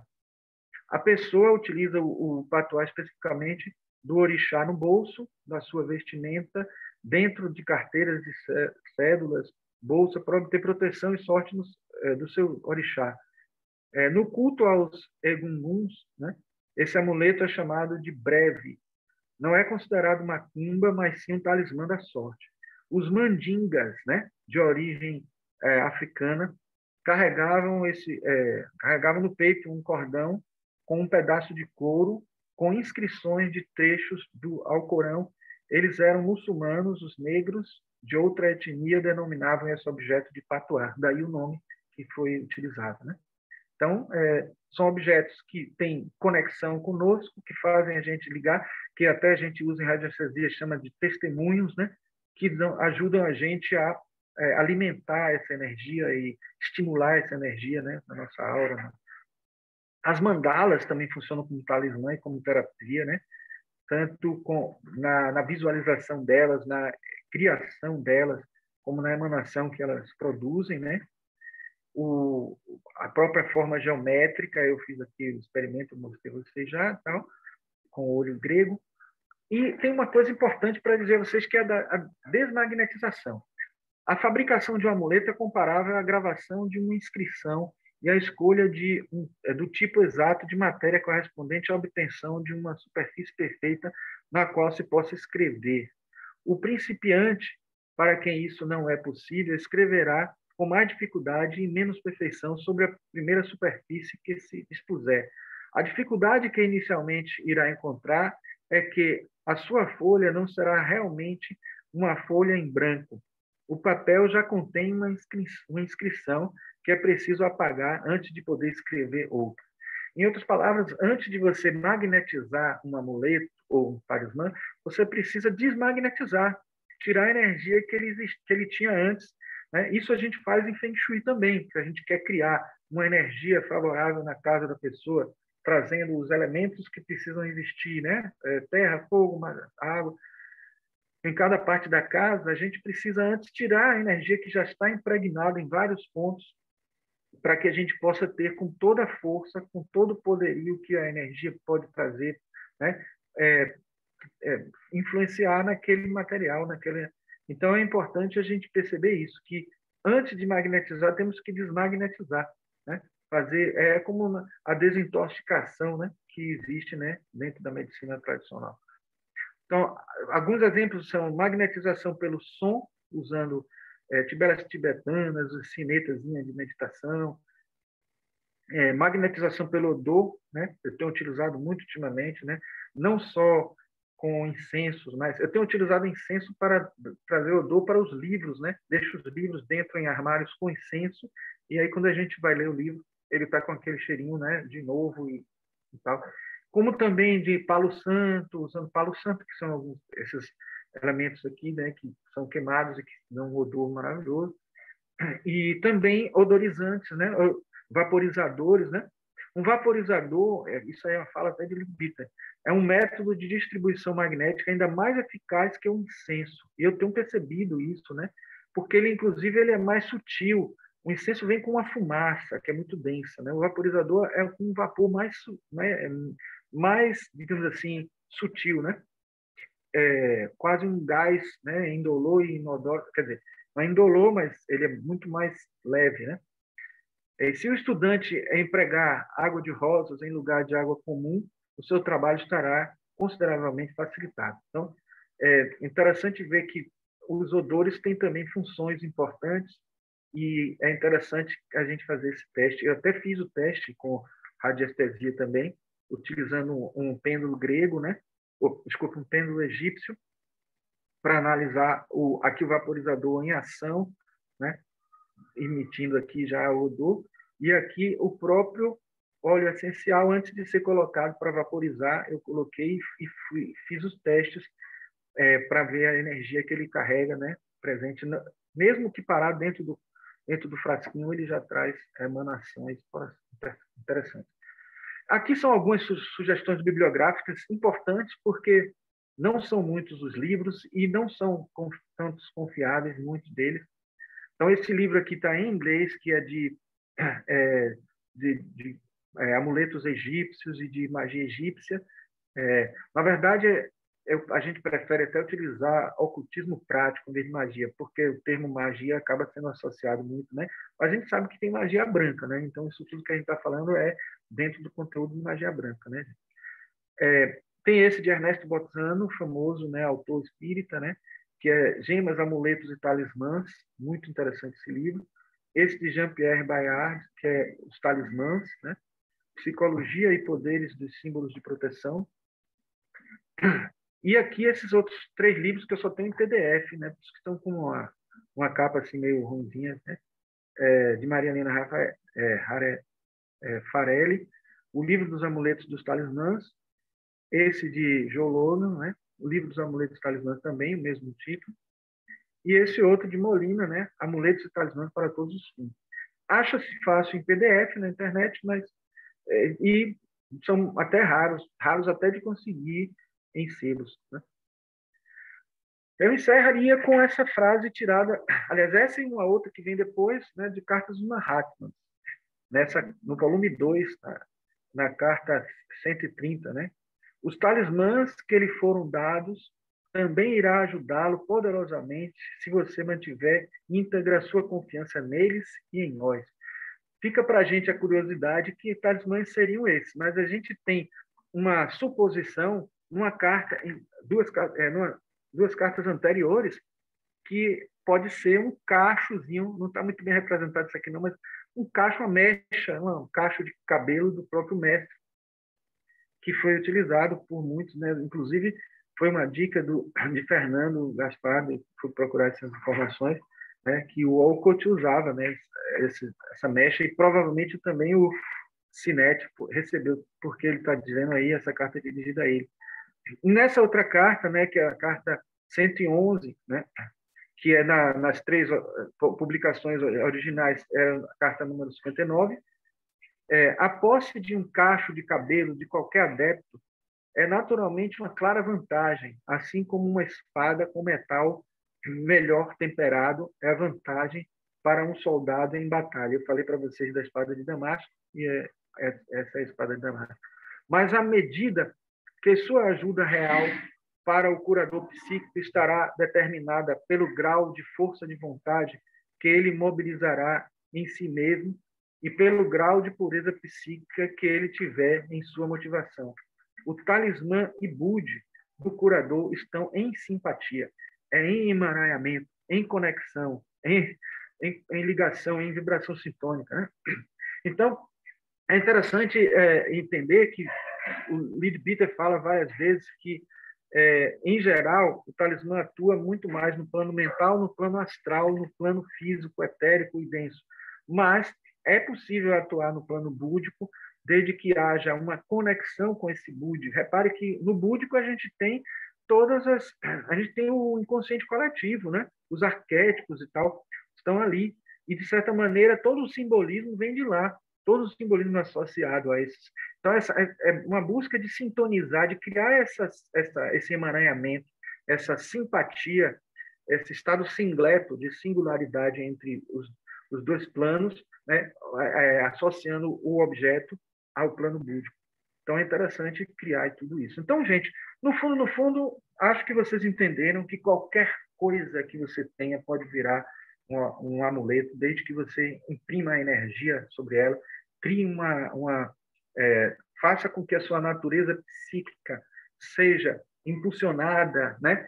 E você seja você mesmo, consiga que toda a sua energia seja flua diante daquele objeto, daquele ser, daquela criatura, daquela condição que aparece a partir do amuleto ou do talismã. E então não há dificuldade de dizer assim, eu não tenho nenhum, não sei, mas às vezes a gente até tem amuleto e não sabe.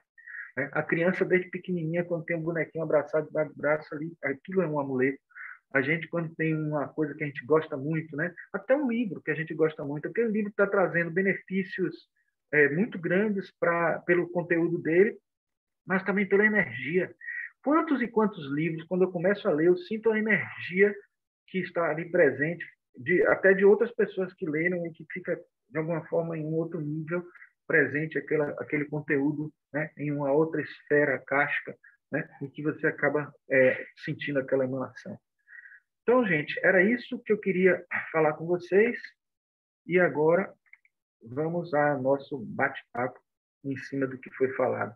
Desculpem ter passado tanto, né, do tempo, mas eu acabei tendo que trabalhar alguns conteúdos que eram grandes, não consegui passar tudo, mas tudo que eu queria, assim, de certa maneira, trazer para vocês para uma discussão, eu era mais ou menos isso mesmo. E espero agora que vocês possam trocar comigo um pouco, né, das experiências de vocês.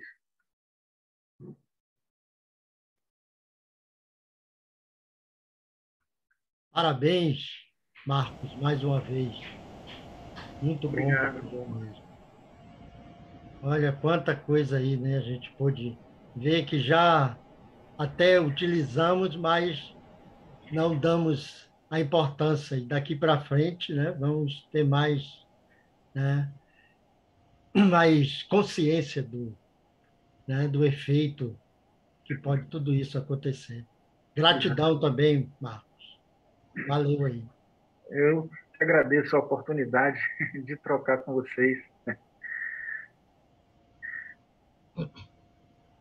Obrigado, viu, Marcos?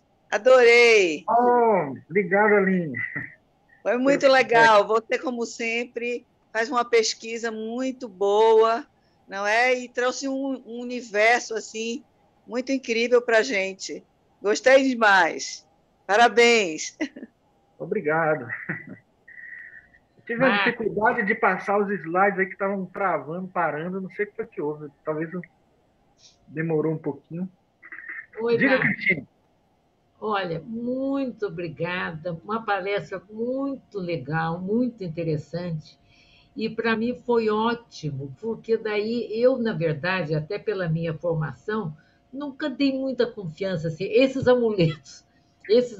Essa série de amuletos que você falou, eu falei, nossa, e são mesmo, porque a gente ouve falar, muitas vezes, até eu respeito, pelo sim ou pelo não, eu respeito, né? Eu não enfrento.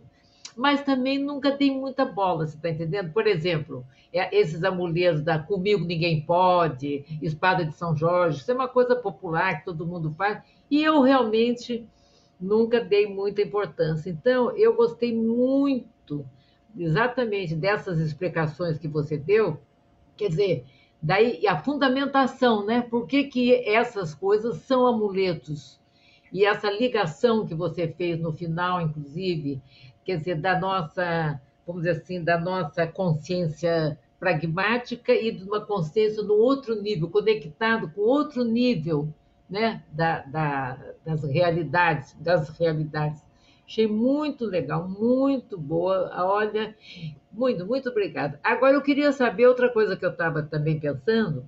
Você falou que muita coisa a gente tem que desmagnetizar, né?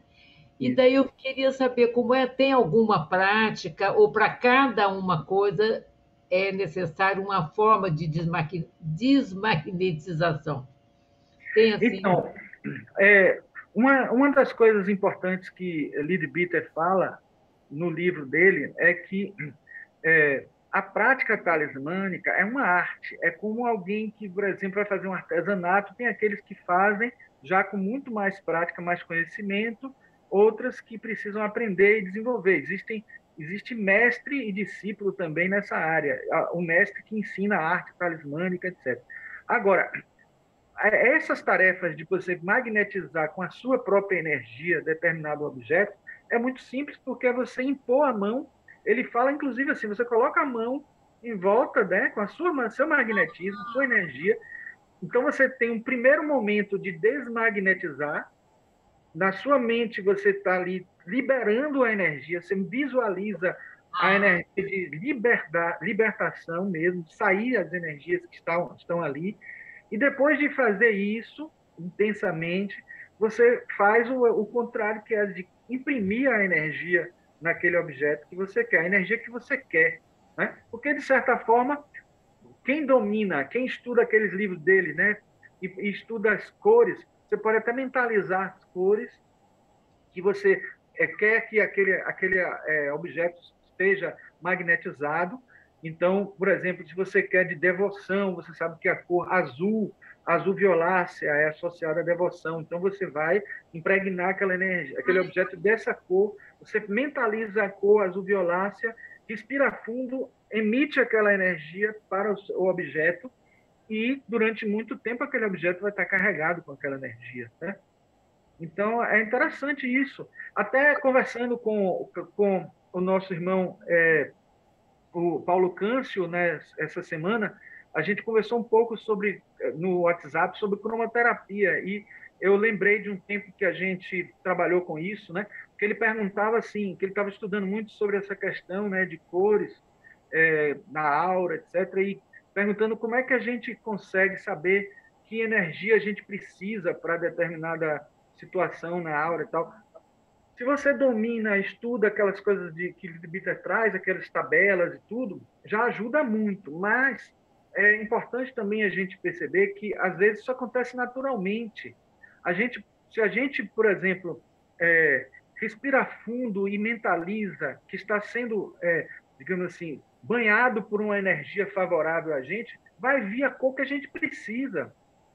Se a gente, com muito afeto, muito amor, emite a mão para alguém, a gente pode não entender nada de cromoterapia, vai estar processando ali uma transformação de energia e vai estar sendo transmitida a energia que a pessoa precisa. Claro que é preciso que haja o equilíbrio. Se a pessoa estiver muito nervosa, muito atormentada, não vai conseguir, né? Que seja essa ponte né? Porque existem seres que vão estar ali ajudando de alguma maneira, né? Seres angelicais, etc., que vão estar ajudando na tarefa de poder fazer a cor ser a cor necessária mesmo. Isso não precisa nem ir muito longe, não, gente. Jung falava isso. Ele dizia que a natureza da nossa psique já tem mecanismos naturais que fazem a gente se autoequilibrar. O próprio sonho mesmo, quem é que está fazendo a gente sonhar? Eu falei isso na palestra de sonho, né? Se eu sonho com alguma coisa e vou interpretar e vou ver que aquele sonho está ajudando alguma coisa para mim, né, energeticamente, se tem um simbolismo naquele sonho, quem é que está trazendo esse simbolismo? É Deus? Não, somos nós mesmos, é o nosso eu superior, que pode até ser considerado como Deus, né? Então, é esse ser que faz a nossa natureza da psique ser uma natureza desenvolvimentista. Por isso que a psicologia analítica junguiana é desenvolvimentista, é no sentido de nos desenvolvermos, de sermos cada vez mais seres íntegros, seres integrais, e buscar nossa individuação, que nada mais é do que alguém que consegue ser você mesmo, se juntando ao coletivo, né?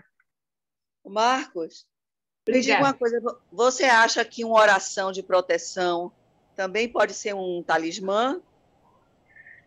Na verdade, se a gente chamar a oração também de talismã, a gente vai estar abrindo um leque muito grande, né? Mas, de certa forma, ela pode alimentar alguns objetos, porque aí já foge um pouco, porque você não tem um lugar que vai estar, um objeto, um elemento material que vai estar, de certa forma, sendo um capacitor dessa energia, né? Ah, entendi.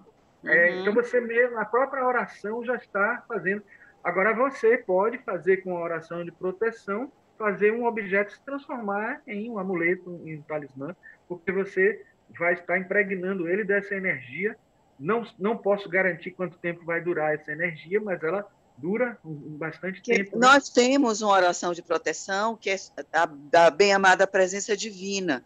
E eu rezo ela todos os dias antes de sair de casa. E ela, para mim, assim, é o meu talismã, é essa oração, entendeu? Aí eu queria saber se servia também. Mas eu acho que sim, né? Como você disse. Sim. Já foi uma certa licença poética considerar os animaizinhos talismãs, porque eles são seres vivos como nós, né? É quase como dizer que um amigo meu é um talismã porque eu coloquei energia nele e tal. Ele também precisa de talismã, né? Ele não pode ser um talismã só, mas de certa maneira é entender que assim, que nós temos alguns objetos que nós nos apegamos para que isso alimente a nossa fé, a nossa energia. Por exemplo, uma figura de um santo, né? em um nicho, naqueles antigos nichos que tinham os santinhos, às vezes estava até no formato de uma igreja, dentro de um vidrinho e tal. Isso era muito comum, né? Até hoje as pessoas têm, muitos guardam e tal. O protestante, ele tentou quebrar um pouco isso, mas ele não estava muito errado quando ele dizia que a gente não pode alimentar nossa fé toda presa a um ídolo de pedra, um ídolo feito de cerâmica ou de louça ou de seja o que for, né? Porque a gente vai acabar, digamos assim, transferindo uma coisa que é transcendente, né? Que está dentro da gente e se apegando a uma coisa que está fora. Mas lembrem do andador. Até um certo momento em que a gente está precisando, né, de uma proteção e não está conseguindo ter um elemento desse, ajuda a gente. Né? É o que Lidbita diz, dá tempo a gente a poder se reequilibrar. Né? Então, faz com que a gente consiga depositar em alguma coisa uma fé, uma energia que a gente precisa dali, aquele físico, aquela coisa física. Porque o transcendente está muito distante, a gente às vezes não consegue ter essa conexão. Mas por um tempo a gente está ali com aquela coisa que vai retroalimentar, vai trazer energia para a gente, vai, de certa forma, fazer a gente alimentar a própria energia de proteção que está na gente, não no amuleto, mas o amuleto ajuda a gente nesse processo, né? Fazer a conexão, né? Fazer a conexão. Exato. É o testemunho energético. Marcos, e a nossa fitinha do Senhor do Bonfim? Ah! Então, Hein, Aline? Ah, Ei, Pois maravilha! é. Aqui, ó. Os baianos adoram amuletos e talismãs. a fitinha do Senhor do Bonfim, olha. É. A figa de Guiné. Sim. Também. Uhum. O pezinho de arruda eu não abro mão. Eu tenho em casa o meu pezinho de arruda, plantada, né? Sempre estou molhando. Ai, é uma delícia o pezinho de arruda, um perfume. Uhum. Ô, Marcos, queria lhe agradecer aí pela brilhante palestra, muito interessante, Oi, Edivaldo. Obrigado. muito boa mesmo. Muita coisa, eu já tinha lido os capítulos e você fez reviver muita coisa, muito interessante. Sobre a oração, né? Oração como proteção, né? Você está trabalhando no mental, né? Você tem a oração e tem a prece. E a prece seria um pedido, né? Isso aí a gente deve até evitar. E a oração a gente pede realmente para alguém. A gente não deve pedir nada para a gente, né? Então, faz uma oração para alguém, lança aquela pensamento, inclusive na nossa meditação diária, eu acho que devemos até fazer isso, né? Emanar ondas de pensamentos que abranjam uma grande área e atinja bastante pessoa. Mas dizem que o melhor amuleto, ou o melhor talismã, é uma vida limpa, uma mente pura, né? Um coração puro. Isso aí que protege mais do que qualquer. Agora, nessa colocação aí, geralmente, é o conhecedor querendo proteger alguém, né? O protegido. Então, cria só amuleto, etc. E aí a gente impregna de uma energia que vai proteger alguém. É muito interessante. Voltando à sua palestra, a sexta-feira 13, você falou que é muito comum, né? Mas dizem que a pior mesmo é essa, sexta-feira 13 no mês de agosto. Essa é a pior sexta-feira 13 que tem. Ela não é tão comum assim, não. A de sexta-feira, 13 de agosto, você fala? 13 de agosto. Diz que essa que é braba. Foi agora, né? Ave Maria! Nem Você me... falou dos corvos. Tem. Foi ontem. Foi ontem, passou. Beleza, né? E passou tranquila. Os corvos, você falou dos corvos. 13 Né? de agosto. O mau presságio, né? Você sabia que lá em Adiá, quando eu estava lá, eles começam a cantar 4h30 da manhã. Faz um barulho infernal, ninguém dorme mais. Aí o que eu costumava fazer? De manhã cedo eu colocava pedacinhos de mamão. Engraçado que eles já sabiam o que eu ia colocar. Aí vinha um monte e ficava esperando. Quando eu virava as costas, eles vinham. Aí comiam tudo, aí ficavam me esperando. Quando eu descia para o refeitório, geralmente eu levava pão, levava uma porção de coisa e jogava para eles. Pois eles vinham voando do meu lado, quase que conversando comigo, do meu lado, voando. Outros vinham mais acima, pousavam, esperavam passar, eu descia a escada. Aí quando eu descia, jogava o pão, eles aí jogava, vinha aquela turma, né? Eles também, eu acho que eles gostam de coisa boa, né? Só estressar, né? Também são os urubus também, geralmente ficam os abutres, né? Eles ficam girando e tem assim um mau presságio. O Templo de Salomão, a senhora Blavatsky, ela coloca em dúvida no volume 4 da Doutrina Secreta. Será que ele existiu? Ela pergunta. E deixa no ar. Ele deixa no ar. E você falou um negócio interessante que eu achei, foi o olho grego, né? O olho turco. Né? Realmente, deve ser um negócio interessante, porque eu já ouvi falar muito de pessoas que seca a pimenteira. Tem gente que joga o olho em cima, cara, e destrói muita coisa. Esse amuleto deve ser bom, esse olho turco, para proteger plantação, etc, etc. E eu sempre carregava um trevo de 4 folhas, né, na minha carteira. Aí um dia um cara foi fazer uma xerox, ele não quebrou, eu fiquei tão chateado, quebrou meu trevo de 4 folhas, que tinha mais de 20 anos.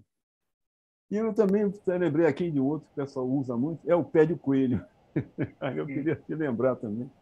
É muito usado. O pé de coelho eu evitei falar porque me soa assim um pouco, né?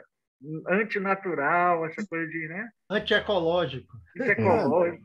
Não, mas eu De digo, matar o mas bichinho. Não. eu digo, mas é um fato, né? Que É um fato. era É muito usado, né, antigamente, agora não. Obrigado, Marco. Foi muito bom, eu gostei muito. Sobre o olho gordo, existe uma coisa assim que na parapsicologia existe um estudo muito profundo, sabia?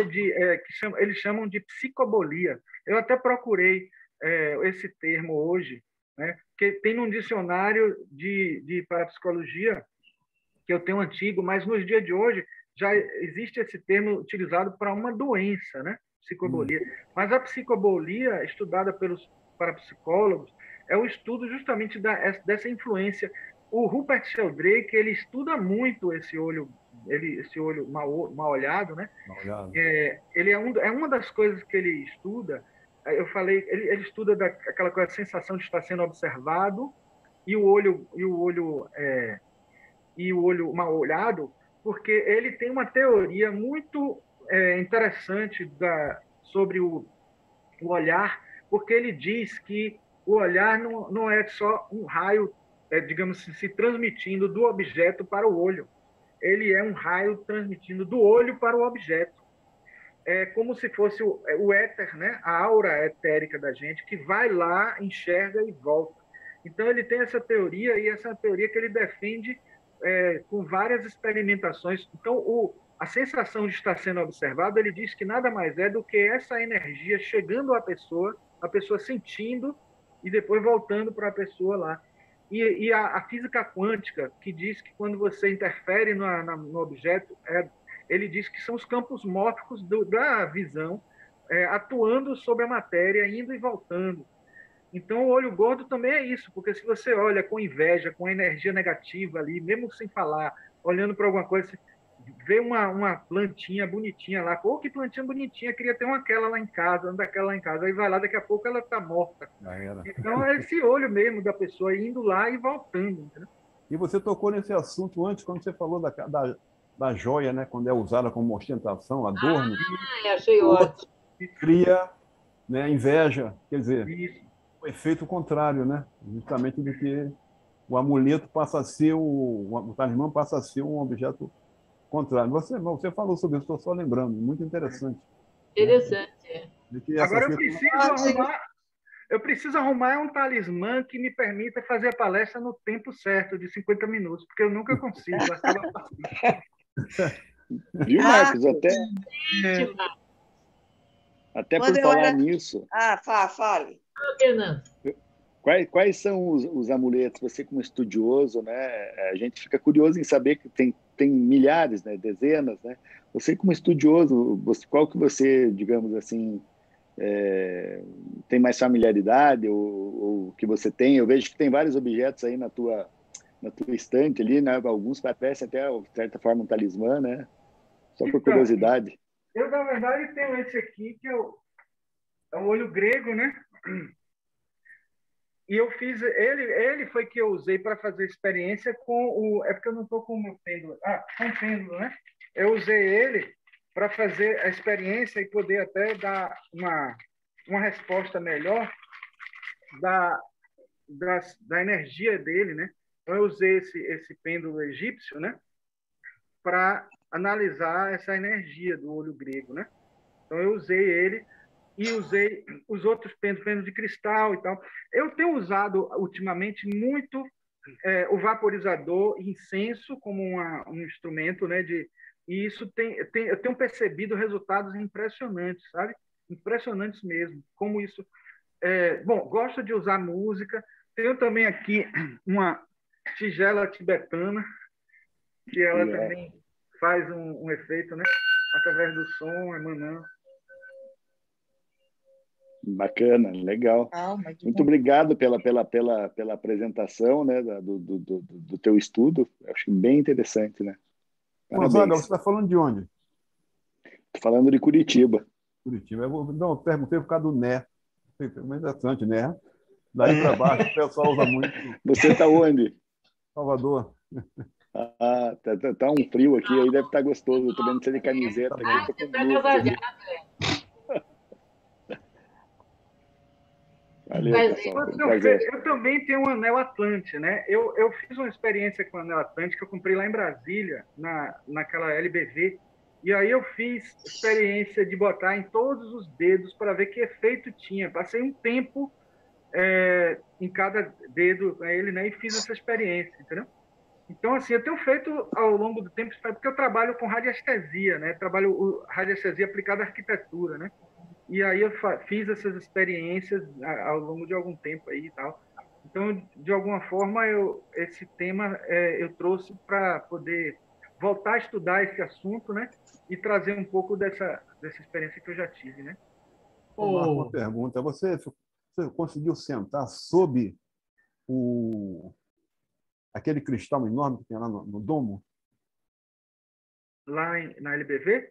Na LBV? Já reparou Sim, que a mente fica tranquila e parada? Reparou isso? É incrível, é Ela não incrível. consegue sair, você fixa uma coisa e fica ali na tua mente o tempo todo. É impressionante. O poder daquele cristal ali é tremendo, uma coisa absurda. Muito. Eu tive lá, Edivaldo, em 93, naquele congresso internacional, né? Uhum. E a gente foi lá, estou com Tânia Belfort, um grupo, né? E sentei ali, realmente é incrível. Agora, Marcos, Eu uma estava coisa. também, Jorge, com Ah, você. você estava também, Estava. verdade. Se lembra, Aline? Lembro, lembro. Foi muito Foi forte aquilo ali. Aham. Ô, Marcos, você que trabalha também com Feng Shui, o Feng Shui, é usado também esses talismãs e amuletos nesse trabalho do Feng Shui? Sim, sim, muitos são usados, inclusive dentro da filosofia chinesa, né, do taoísmo e tal, tem muitos desses amuletos presentes, sempre ligados a yin yang, né? E, por exemplo, tem o baguá com os 8 trigramas que se utiliza, tem o espelho, né? Que é utilizado, de certa maneira, como uma forma de você... Agora, por exemplo, é interessante perceber que no Feng Shui tem uma afirmação de que o telhado curvo e as formas curvas são energeticamente melhores do que as formas retas, né, ou ângulos retos, né? E aí você, quando testa através de radiestesia, com pêndulos, instrumentos, você vê que realmente existe uma diferença radical da energia do que é curvo, orgânico, mais orgânico, do que é reto. Na natureza a gente não encontra coisas muito retas, assim, até o galho de árvore tem um ângulo, tem uma angulação e tudo. Então, tem a ver isso, claro, óbvio, e a filosofia chinesa tem uma tendência a fazer você primeiro experimentar e depois concluir a partir da experiência. É o contrário do ocidental, que primeiro tem que ter uma justificativa, uma explicação racional e tal. E por isso que eu gosto muito de Jung, porque ele até acha preferível o irracional, porque no irracional você consegue tanto ser mais criativo quanto atingir o intuitivo, né? E aí, por exemplo, tem coisas do tipo, por exemplo, eles, quando falam que você põe um espelho dentro do seu quarto, vai ser positivo para você em vários aspectos. Primeiro, porque você amplia o ambiente, né? Você num lugar muito confinado, num quarto muito confinado, se você, por exemplo, escreve, está digitando aqui, e na sua frente você tem uma parede lhe vedando, a sensação é de que você não vai ter um horizonte para vislumbrar enquanto está escrevendo. A sensação é de você estar confinado, preso, parado, com uma parede lhe impedindo, criando uma barreira. O ideal é que você tenha até uma janela com uma visão, né, do que você está. Isso é a energia da fênix, que ele chama fênix vermelha. A tartaruga negra atrás, que é para poder dar segurança, base, né, fundamento, etc. E a fênix vermelha, que é para você voar o que você está na frente. Então, os 5 elementos estão associados a 5 animais, né? E quando você põe um espelho, não só você amplia o ambiente, faz você se sentir mais livre, como também você diminui um pouco a autoestima. Você vai estar se vendo, você vai estar se aceitando como você é, né? Então, como o chinês ele pede primeiro para você fazer e depois constatar, por isso que às vezes parece uma coisa supersticiosa. Você vai botar um espelho e vai ter uma autoestima melhor. Você não vai botar um espelho e ter uma autoestima melhor. Não é uma coisa mágica, é uma coisa que você vai acontecer provavelmente com você, porque você vai ter lá um espelho que vai lhe permitir se olhar. Pode ser que não aconteça, pode ser que aconteça, mas a tendência é acontecer, entendeu? a sensação é outra, é a sensação de estar psicologicamente. Por isso que, por exemplo, todo quanto é elevador tem espelho. Por que tem espelho? Você já experimentou entrar no elevador sem espelho? Que sensação É claustrofóbica. estranho. É péssimo. É. Quando está em obra e está com aqueles forros assim, você parece que está sei lá, aprisionado em algum lugar, né? Então tem Interessante. tudo isso aí, né? Muito bom. Bom, pelo adiantado da hora, É, não palestra agora às 18 horas. Ah, é verdade, É. faltam 6 minutos. Né? Olha, eu queria enaltecer mais uma vez o trabalho magnífico do nosso irmão Marcos, porque, de fato, ele traz assim uns assuntos excelentes. E eu fiquei particularmente assim admirado quando eu vi aqueles alfabetos antigos. Aquilo, para mim, é uma coisa magnífica, o mistério que está contido naqueles alfabetos ali, em termos sonoros e outras coisas assim, deve ser uma coisa magnífica. Mas, infelizmente, a gente perde esse contato com essas coisas antigas e a gente fica sem referência. O Marcos foi muito feliz em trazer tudo isso para essa tarde, porque realmente todos nós aqui estamos muito contentes e muito alegres. Eu até queria contar uma experiência pequena, eu vou fazer rapidamente sobre essa questão dos amuletos, porque, veja bem, vocês falaram em cristais grandiosos, mas eu vou falar de uma pedrinha, veja só. Quando o meu bairro aqui ainda era novo, não tinha trânsito quase de automóveis, e havia algumas ruas anexas até no barro puro, assim, e havia, eventualmente, buracos de formiga saúva, né? Um dia eu fui comprar pão, aí, quando voltei, eu vi uma grande formiga saúva na porta do buraco, só que ela estava virada para dentro e fazendo assim um aparente esforço muito grande, e aquilo me chamou a atenção porque não havia explicação para aquilo. Aí eu tentei parar e observar. E a formiga continuava assim, ela forçava as perninhas assim, mas não conseguia sair do lugar. E eu quis saber o que era que estava acontecendo. Aí eu vi que havia uma grande pedra que ela estava tentando retirar lá daquele buraco. Aí eu, de tanto observar aquilo, e ela não ter êxito, eu digo, vou ajudar essa formiga. Aí peguei um talo de capim, fui tirando assim a pedra. E, para minha surpresa, era uma pedra muito bonitinha, assim, tamanho de uma unha de um polegar, agora redondinha, achatada, lisinha. Aí eu peguei aquela pedra e disse, puxa, essa pedra parece até uma joia. E eu fiquei admirado como era que a formiga não ainda conseguia botar o dentinho dela ali para tentar tirar aquilo lá do buraco, que ela não ia conseguir nunca. Aí, conclusão, eu guardei aquela pedra e disse assim, eu ainda um dia vou arrumar uma coisa para fazer com essa pedra.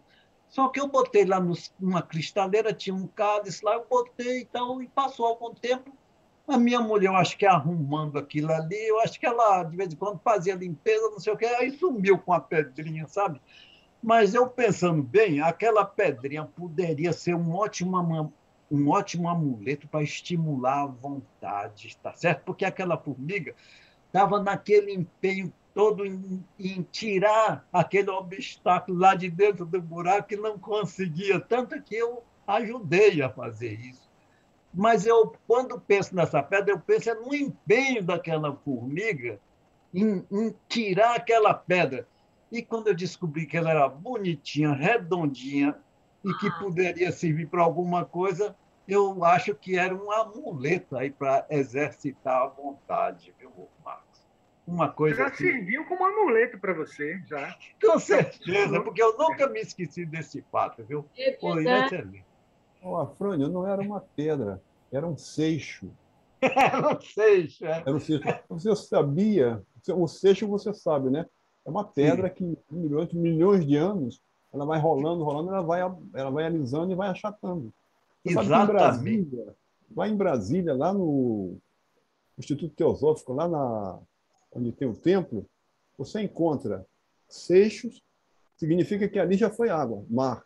E encontra rocha vulcânica. Agora você imagine, você encontra lado a lado o seixo e a rocha vulcânica. Interessantíssimo isso. Quer dizer, você Geologicamente falando, né? Geologicamente falando. Interessante. O pessoal Muito bem, sabe- Marcos. Marco, só para você que conhece, né? Você sabe que também os seixos são usados também como esses amuletos, né? Eu já ganhei um até de uma pessoa lá no Rio de Janeiro, na loja Nirvana. Dava cada um de uma cor, né? Aí você escolhia lá, ela me deu um rosado. Ainda tenho aqui ainda. Mas é um seixo mesmo, você vê que foi polido ao longo de idade, sem conta. Porque ele é a essência da pedra, né? É o que sobreviveu a todos É o que isso, a erosão, né? É. Milhões de anos, sobrou aquele ali. Mas o Antônio já estava bem gasto, que era pequeno. Com certeza. Bem, irmãos, foi muito proveitosa essa nossa tarde. Agradecendo mais uma vez o nosso irmão Marcos pela brilhante exposição. Eu convidaria o irmão Jorge aí para fazer a meditação final.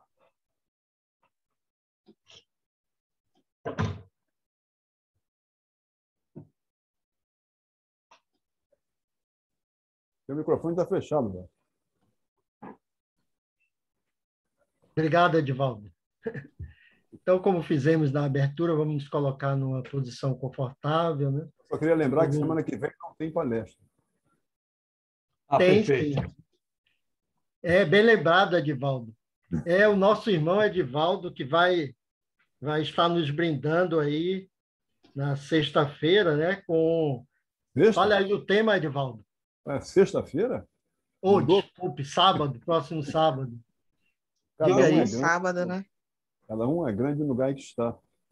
Eu tenho Cada aqui um o é grande título. no lugar onde está. Isso é karma e dharma? É. Certo. 11 pessoas só.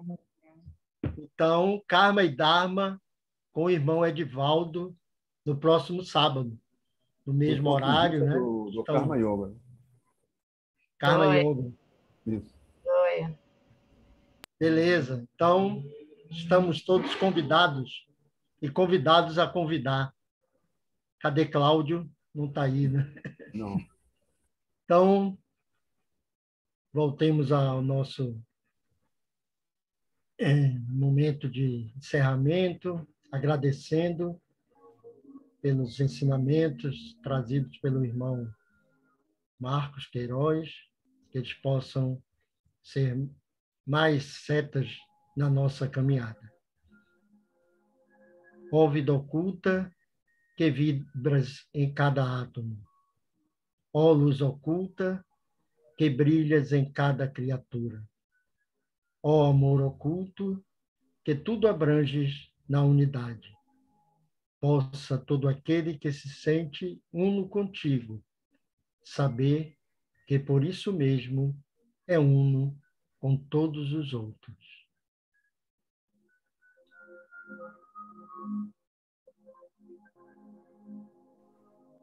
Muita paz, saúde e até sábado. Até, pessoal. Uma vez, muito obrigada. Adoro encontrar com vocês. Ai, que coisa boa, viu? A recíproca é verdadeira, Cris. Muito bom, Marcos. Valeu, viu? Adorei. Obrigado.